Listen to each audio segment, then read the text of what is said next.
दूसरा प्रश्न, परमात्मा की पहली झलक क्या है? यह कब घटित होती? जिनमें जैसे ही तुम मिटे कि बस परमात्मा की पहली झलक घटित हुई, तुम्हारे रहते घटित ना होगी। तुम चाहो कि तुम्हें होगी परमात्मा की पहली झलक तो कभी ना होगी। तुम रहे तो झलक नहीं, तुम ही बाधा हो, कोई और बाधा नहीं है। ख्याल रखना, अक्सर लोग सोचते हैं कि कुछ और बाधाएं हैं, कर्म की बाधा है, पाप की बाधा है, अज्ञान की बाधा है, इनको हटा दें तो परमात्मा की झलक मिट जाए। भूल में पड़े हो। न कर्म की बाधा है, न पाप की बाधा है, न अज्ञान की बाधा है। बाधा अगर कोई है तो तुम हो, मैं की बाधा है। और जब तक मैं न मिट जाए तब तक उसकी झलक नहीं। जहां तक मैं है वहां तक द्वार बंद है। सूरज उगा रहे तुम तक रोशनी नहीं पहुंचेगी। मैं गया, द्वार खुला। तुम मिटो तो परमात्मा हो जाए। परमात्मा की पहली झलक तुम्हारी मृत्यु पर घटती, तुम्हारे विसर्जन पर। आना है जो बज में जाना में, पिंदारे खुदी को तोड़ के आ। ए होशो खिरत के दीवाने, यहां होशो खिरत का काम नहीं। अगर आना है उस प्यारे की दुनिया में, आना है जो बज में जाना में, उस प्यारे की महफिल में आना है तो पिंदारे खुदी को तोड़ के आ। बस एक चीज को तोड़ के आ जाओ, मैं भाव को तोड़ के आ जाओ। ए होशो खिरत के दीवाने। और अगर तुम अपनी अकल, अपनी चतुराई, अपनी होशियारी, अपना पांडित्य, अपना चरित्र, अपना त्याग, अपनी साधुता, अपना महात्मापन, इस सब को लेके आ गए, ए होशो खिरत के दीवाने, यहां होशो खिरत का काम नहीं, तो वहां पहुंच ना पाओगे। वहां न तो बुद्धिमानी की जरूरत है, न चतुराई की जरूरत है, न गणित की, न हिसाब की, न किताब की। वहां तो सिर्फ एक बात की जरूरत है, शून्य होकर आ जाओ। तुम्हारे शून्य में उसका पूर्ण उतरता है। तुम्हारी शून्यता ही बस उसकी पूर्णता को खींच लेती। मिटो ताकि पा सको। लोग परमात्मा की झलक तो पाना चाहते हैं, लेकिन यह कीमत नहीं चुकाना चाहते। बस फिर झलक कभी नहीं मिलती, या फिर जो झलकें मिलती हैं वो उनके मन के ही खेल होते। वो झलकें परमात्मा की नहीं होती, खुद की ही कल्पनाएं होती। कृष्ण खड़े बांसुरी बजाते, कि राम खड़े धनुष बाण लिए, कि जीसस दिखाई पड़ते सूली पर चढ़े। ये सब तुम्हारे मन के ही खेल हैं, ये तुम्हारे मन का जाल है। परमात्मा का कोई रूप नहीं, कोई रंग नहीं, कोई गुण नहीं। परमात्मा कोई व्यक्ति नहीं है कि जिसकी झलक मिलेगी। परमात्मा तो एक अनुभव है, एक स्वाद है जो पूरे प्राण पर फैल जाता है, रोए रोए पर फैल जाता है। परमात्मा एक अनुभूति है, व्यक्ति नहीं। जैसे प्रेम की अनुभूति होती, ऐसी परमात्मा की अनुभूति। प्रेम का कोई साक्षात्कार थोड़ी होता है कि मिल गए और प्रेम से दो बातें की। प्रेम का आविर्भाव होता है। एक लफ्ज मोहब्बत का अदना ये फसाना है। सिमटे तो दिले आशिक, फैले तो जमाना है। छोटा सा प्रेम शब्द है, 2.5 आखर प्रेम के। कोई बड़ा शब्द नहीं है, छोटा सा। एक लफ्ज मोहब्बत का अदना ये फसाना है, उसकी छोटी सी कहानी है, मगर उससे बड़ी और कोई कहानी नहीं। उस छोटे से शब्द में सब समा गया, सारे शास्त्र, कबीर ने कहा 2.5 आखर प्रेम के पढ़े सो पंडित होए। सारे वेद, कुरान, पुराण सब उसमें समा गए। सिमटे तो दिले आशिक, फैले तो जमाना है। बस इस प्रेम का ही सारा खेल है। अगर सिमट गया तो आशिक का दिल बन जाता है, और अगर फैल गया तो परमात्मा बन जाता है। सिकोड़ो मत अपने प्रेम को, फैलने दो। इतना फैल जाए कि सारा अस्तित्व तुम्हारे प्रेम का आंगन बन जाए। इतना फैल जाए कि तुम बचो ही ना। तुम धड़को जगत के प्राणों में, बहो वृक्षों की हरियाली में, खिलो फूलों में, चांतारों में, पहाड़ों में, पर्वतों में। इतने फैलो, फैलते जाओ कि ये जो छोटी सी गांठ तुमने सिकोड़ के अहंकार की बना ली, ये गल जाए। इसे इतना फैला दो कि ये मिट जाए, इतना विरल कर दो कि ये खो जाए। बस फिर पहली झलक। मगर ख्याल रखना, पहली झलक का मतलब ये नहीं कि तुम्हें झलक मिलेगी, तुम नहीं रहोगे तब पहली झलक। ये विरोधाभास। जब तक भक्त रहता है तब तक भगवान नहीं, और जब भगवान है तब भक्त कहां। भक्त का कभी भगवान से मिलन नहीं हुआ। भक्त मिटा तो मिलन हुआ, भक्त न रहा तो मिलन हुआ। इसलिए तो अनल हक अहम ब्रह्मास्मि का उद्घोष उठा। ऐसी घड़ी आती जब भक्त तो बसता नहीं, भगवान ही शेष रह जाता है। उसी घड़ी में उद्घोष उठता है अहम ब्रह्मास्मि का, मैं ही ब्रह्म हूं। जब तक तुम्हें भगवान अलग दिखाई पड़े तब तक समझना अभी मन के जाल के बाहर नहीं गए। अगर भगवान तुम्हें वहां दिखाई पड़े दूर खड़ा है तो समझना कि अभी तुम्हारा अहंकार मौजूद है, अभी देखने वाला मौजूद है। तो दिखाई पड़ने वाला भगवान कल्पना होगा। जब तक दृष्टा मौजूद है तब तक दृश्य तुम्हारा कल्पना जाल है। एक ही बचना चाहिए, दृष्टा और दृश्य एक हो जाने चाहिए। उस घड़ी में पहली झलक, और पहली झलक मिलती है तो पता चलता है कि हमने जो किया, वही जगजीवन कल कहते थे कि हमने जो किया उससे पाने का कोई कार्य कारण संबंध नहीं। हमारा किया ना कुछ, हमारा किया व्यर्थ था। हमारे किए से जो हुआ है उसका कुछ लेना देना नहीं। हमारा किया ऐसा है जैसे मैंने सुना, एक छिपकली एक महल में रहती थी। छिपकलियों में कहीं शादी विवाह था, बैंड बाजे बजे, शहनाई बजी, निमंत्रण आया, लेकिन उस छिपकली ने कहा मैं आ ना सकूंगी। देखते मेरा काम, अगर मैं जाऊं तो ये पूरा महल गिर जाए, इसे मैं संभाले रखती हूं, मुझ पे बड़ा दायित्व है। तुम जो घास फूस की झोपड़ियों में रहते हो ठीक है,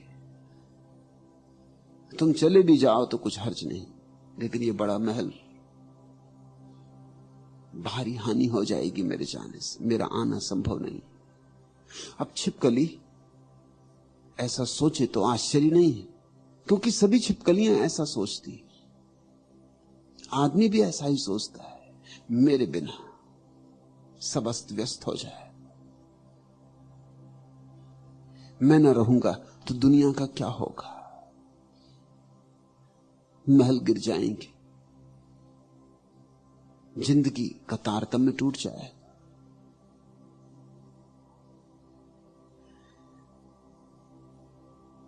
ये जो मैं भाव है, ये बड़े बड़े सूक्ष्म रास्तों से लौट आता है। ये धर्म के नाम पर तपश्चर्या बन जाता है, योग बन जाता है। फिर तुम सोचते हो कि मेरे योग से परमात्मा करीब आएगा, मेरी साधना से सिद्धि होगी, मगर तुम्हारी साधना और तुम्हारी सिद्धि में उतना ही संबंध है जितना छिपकली में और महल के संभलने में, इससे ज्यादा नहीं। जिस दिन झलक पहली बार उतरती है उस दिन पता चलता है कि मैं भी खूब पागल था। मैं सोचता था ऐसा करूंगा, ऐसा भोजन करूंगा, इतनी बार भोजन करूंगा, रात पानी ना पीऊंगा, पानी छान कर पीऊंगा, इतने कपड़े पहनूंगा, इतनी देर सोऊंगा, ब्रह्म मुहूर्त में उठूंगा, ऐसा करूंगा, ऐसा करूंगा। इस सब के जोड़ में मुझे परमात्मा मिलेगा। जब परमात्मा मिलेगा तब तुम्हें हंसी आएगी कि मैं भी खूब पागल था। क्या जोड़ बिठा रहा था, क्या खाया, क्या पिया, कितने कपड़े पहने, कितने नहीं पहने, कहां रहा, कैसे नहीं रहा, कितने उपवास किए, कितने व्रत, कितने नियम, सब ऐसे व्यर्थ हो जाते। कुछ तारतम्य ही नहीं है।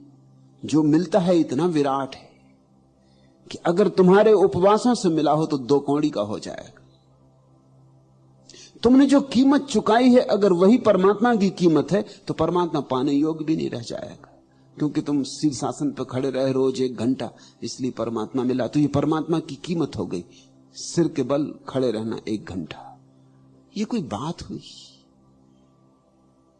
कि तुम कांटों पे लेटे रहे, तो ये परमात्मा की कीमत हो गई। कार्य कारण का कोई संबंध नहीं। जिस दिन प्रसाद बरसता है उस दिन सब प्रयास बह जाते, जैसे बाढ़ आ गई और सब झाड़ झंखाड़ किनारों के बह गए, कुछ पता ना चला, सब गया। ऐसे ही तुम्हारी सारी साधना चली जाती सिद्धि की बाढ़ में। इसलिए जिन्होंने जाना है उन्होंने कहा है कि हमने जो किया उससे मिलने का कोई संबंध नहीं। यद्यपि जब तक नहीं मिला था तब तक हम यही सोचते थे कि ना करेंगे तो कैसे मिलेगा। अहंकार हमेशा करने की भाषा में सोचता है। इस संसार में और सब चीजें करने से मिलती भी, अगर कुछ ना करोगे तो धन नहीं मिलेगा, पद नहीं मिलेगा। कुछ नहीं करोगे, हाथ पे हाथ रखे बैठे रहोगे तो बुद्धू बने रहोगे, दूसरे लोग मार ले जाएंगे हाथ तुमसे पहले। यहां तो आपाधापी करनी होगी, मारधार करनी होगी, गला घोंट प्रतियोगिता है, झूम झटक करनी होगी। ऐसे थोड़ी कि बस तुम बैठे रहे और लोग आ गए और कहा कि आप प्रधानमंत्री हो जाइए, कि नहीं आपको तो होना ही पड़ेगा ना। यहां तो बहुत झंझटें हैं। यहां तो काफी सिर फड़ौल होगी।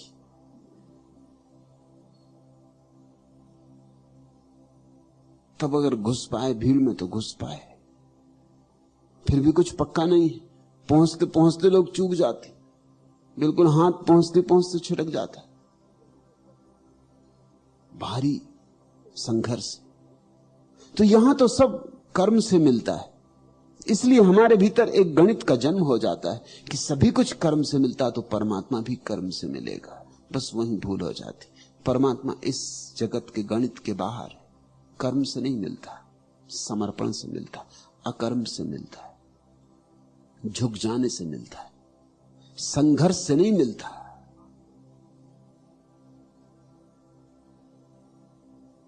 आक्रमण से नहीं मिलता, मिट जाने से मिलता है। जो बैठ रहा चुप होकर, शांत होकर, इतना शांत होकर कि भीतर कोई तरंग भी ना रही, किस अनायास घड़ी में उसका आगमन हो जाता है पता भी नहीं चलता। और इसलिए बड़े से बड़ा चमत्कार यही है कि जो नहीं करते उनको मिलता है, जो अकर्म की गहराइयों में उतर जाते हैं उनको मिलता है, जो शून्य की अतल तलहटियों में डूब जाते हैं उनको मिलता है। पूछते तुम कि पहली झलक क्या है, यह कब घटित होती? जिनमें जब तुम मिट जाओगे तब घटित होगी। इसलिए मिटाओ अपने को, इसलिए बह जाने दो, मत बचाओ अपने को, किसी बहाने मत बचाना, किसी सहारे मत बचाना। किसी खूंटी पर अपने को टांगे मत रखना। ज्ञान की खूंटी हो, त्याग की खूंटी हो, तपस्या की, साधुता की, सब जाने दो, सब खूंटियां तोड़ डालो। कोई सहारे, कोई निमित्त मत छोड़ो। इतना ही तुम कर सकते हो कि अपने अहंकार को ना बनाओ। और मजा यह है कि अहंकार बनाओ तो ही बनता है, ना बनाओ तो है ही नहीं अहंकार। इसलिए जैसे ही तुम्हें यह समझ में आ जाता है कि अहंकार के न होने से परमात्मा मिलेगा, वैसे ही अहंकार का बनाना धीरे धीरे शांत हो जाता। अहंकार तो ऐसे जैसे कोई आदमी साइकिल चलाता, पैडल मारते रहो तो साइकिल चलती, पैडल मारना बंद कर दो साइकिल रुक ही जाएगी, थोड़ी बहुत दूर चल के रुक जाएगी, कितने दूर चलेगी। अहंकार कोई चीज नहीं है, पैडल मारना होता है निरंतर तो अहंकार बनता है। इसलिए अहंकारी को निरंतर कुछ ना कुछ करने में लगा रहना पड़ता है। उपमंत्री है तो मंत्री हो जाए, मंत्री है तो फिर कैबिनेट में पहुंचे, दिल्ली पहुंच जाए, दिल्ली पहुंच गया तो कुछ और हो जाए, होते ही रहे। पैडल उसे मारते ही रहने पड़ते। 1000 रुपए हैं तो 10,000 हो जाएं, 10,000 हैं तो लाख हो जाएं, लाख हैं तो 10 लाख हो जाएं, उसे पैडल मारते ही रहने होते। ऐसा नहीं कि 10 लाख हो गया बस ठीक है अब क्या करना, अब मजा करें। पैडल मारना बंद किए कि चारों खाने चित्त गिरोगे। अहंकार तो निरंतर सक्रियता में जीता है। अहंकार तो ऐसा है जैसे नट चलता है रस्सी पर। अगर तुम न अहंकार को गति दो, न उसे भोजन दो, तो अहंकार तिरोहित हो जाता है। अहंकार कोई वस्तु नहीं है। इसलिए मुझसे यह मत पूछना कि फिर अहंकार को कैसे मिटाएं। अक्सर लोग वो पूछने लगते हैं, उनसे कहो कि अहंकार नहीं होगा तो परमात्मा मिलेगा, तो वो कहते हैं अहंकार को कैसे मिटाएं। अगर तुम ही मिटाओगे तो नया अहंकार पैदा हो जाएगा कि मैं निरअहंकारी हूं, देखो मैंने अहंकार मिटा दिया। ये और सूक्ष्म अहंकार है और भी खतरनाक, पहले से भी ज्यादा इसकी गहरी जड़ें हो जाएंगी, ये फिर रुकावट हो जाएगी। इसलिए ये तो पूछना ही मत कि अहंकार को कैसे मिटाएं, क्योंकि तुम अगर मिटाओगे तो मिटेगा नहीं। इतना ही समझ लो कि अहंकार को कैसे न बनाएं, बस इतना ही पहचान लो कि किन किन तरकीबों से हम अहंकार को बनाते, उन तरकीबों को शिथिल कर दो। अचानक तुम पाओगे अहंकार सिकुड़ने लगा, बिखरने लगा, गिरने लगे उसके पत्ते, आ गई पतझड़, जल्दी ही उसकी जड़ें सूख जाएंगी। बस पानी मत दो, जल्दी ही तुम पाओगे अहंकार गया। और जिस घड़ी अहंकार गया तत्क्षण परमात्मा का आविर्भाव हो जाए। पहली झलक, और पहली झलक ही तो अंतिम झलक है। एक झलक मिल गई तो सब मिल गया। फिर पहले और अंतिम में कुछ भेद थोड़ी।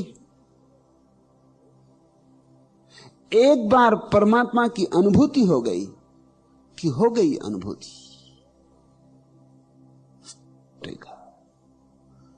जिसने स्वर्ग का सुख जाना फिर नरक में क्यों पड़ेगा। जिसे हीरे जवाहरात मिल गए अब कंकड़ पत्थर क्यों बीनेगा।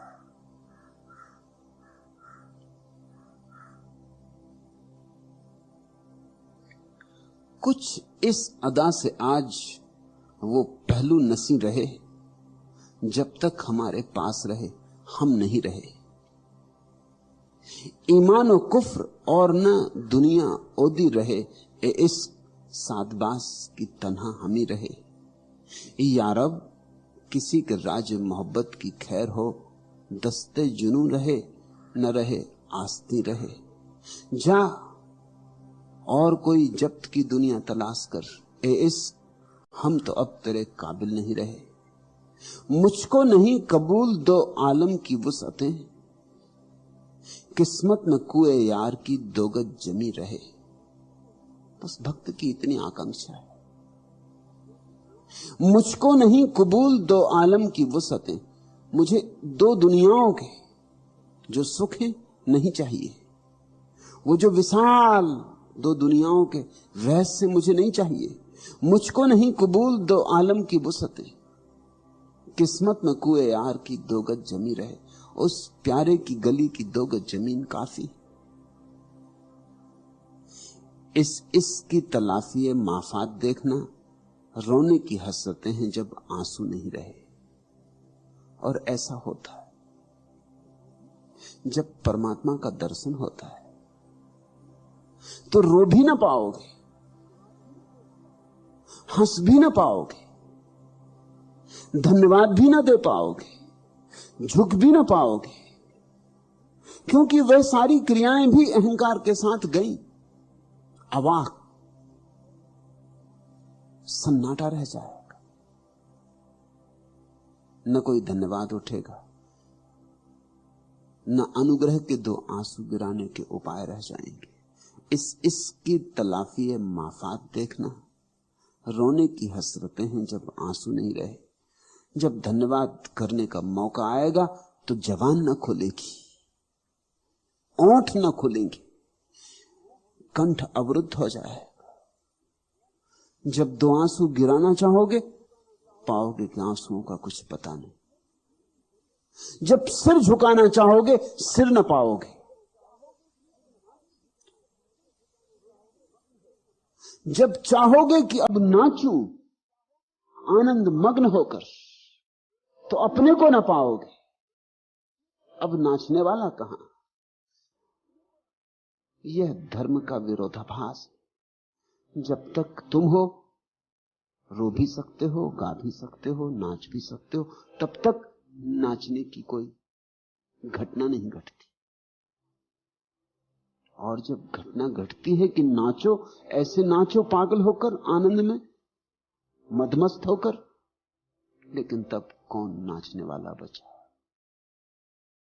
गए वे दिन जब तुम थे, अब परमात्मा ही है।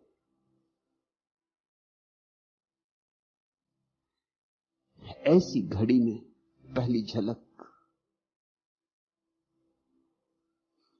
सोच में भी वही एक नगमा है जो साज में है।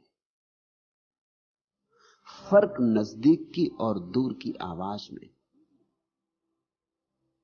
बस इतना ही फर्क है। अभी भी तुम नहीं हो, परमात्मा ही है, बस तुम्हें भ्रांति है अपने होने की। दुख में भी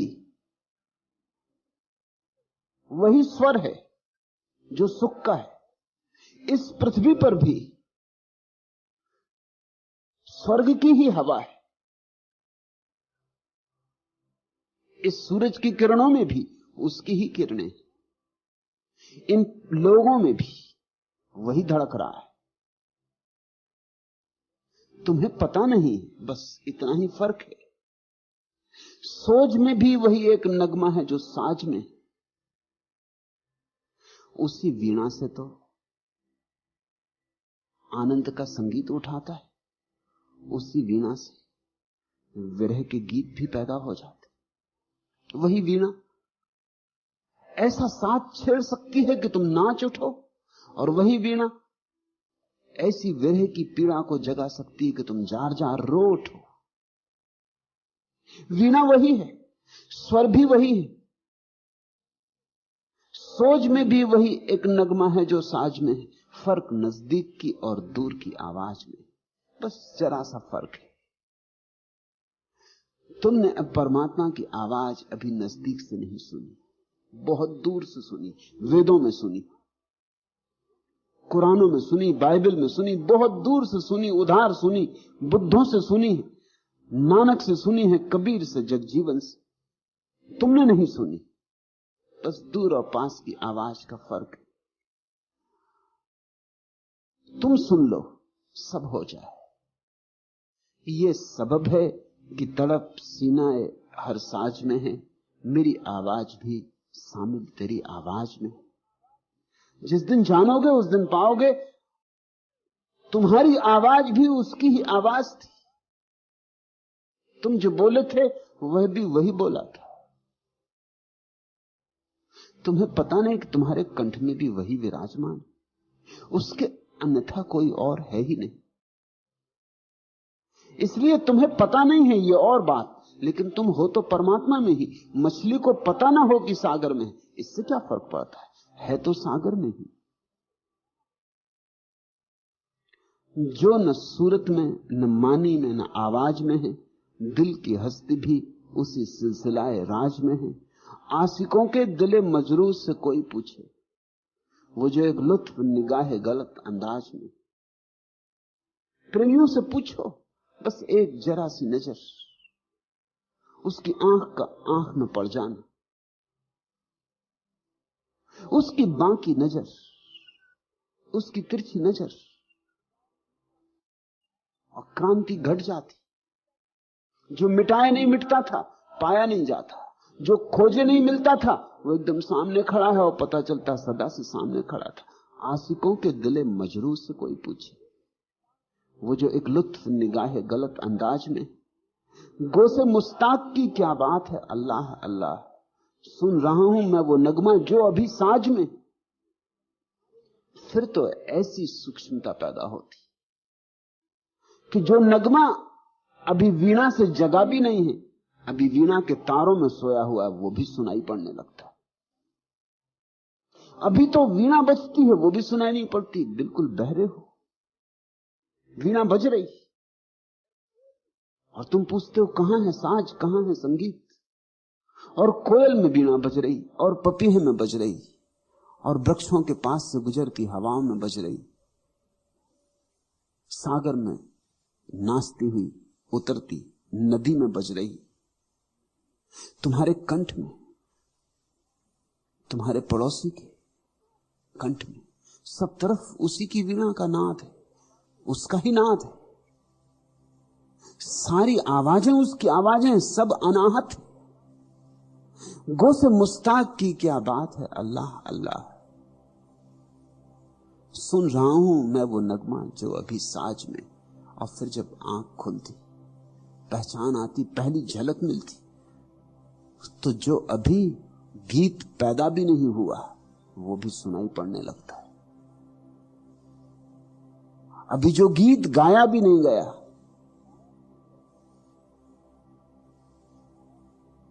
वह भी सुनाई पड़ने लगता है, उसकी मस्ती छाने लगती। अभी तो दृश्य भी दिखाई नहीं पड़ता, तब अदृश्य भी दिखाई पड़ने लगता है। और धर्म की अगर कोई परिभाषा करनी हो तो यही परिभाषा है, अदृश्य को दृश्य कर लेने की कला। जो नहीं दिखाई पड़ता, जो नहीं दिखाई पड़ सकता, उसे देख लेने की कला। जो अव्यक्त है उसे छू लेने की कला। जिसे छुआ नहीं जा सकता, अगर सच में पूछो तो कोई अगर अछूत है तो सिर्फ परमात्मा, उसे छुआ नहीं जा सकता। लेकिन उसे छू लेने की कला का नाम धर्म है। असंभव को संभव बना लेने की कला का नाम धर्म है। मगर कला का एक सूत्र बुनियादी, तुम मिटो, अहंकार जाए। परमात्मा आया ही हुआ है, बस अहंकार जाए और आंख खुल जाती और कान खुल जाते, साज में सोए हुए गीत भी सुनाई पड़ने लगते। तब जीवन एक अनुभव है, तब जीवन एक अद्भुत सौंदर्य है, तब जीवन बहुत रंगीन है, तब जीवन उत्सव है।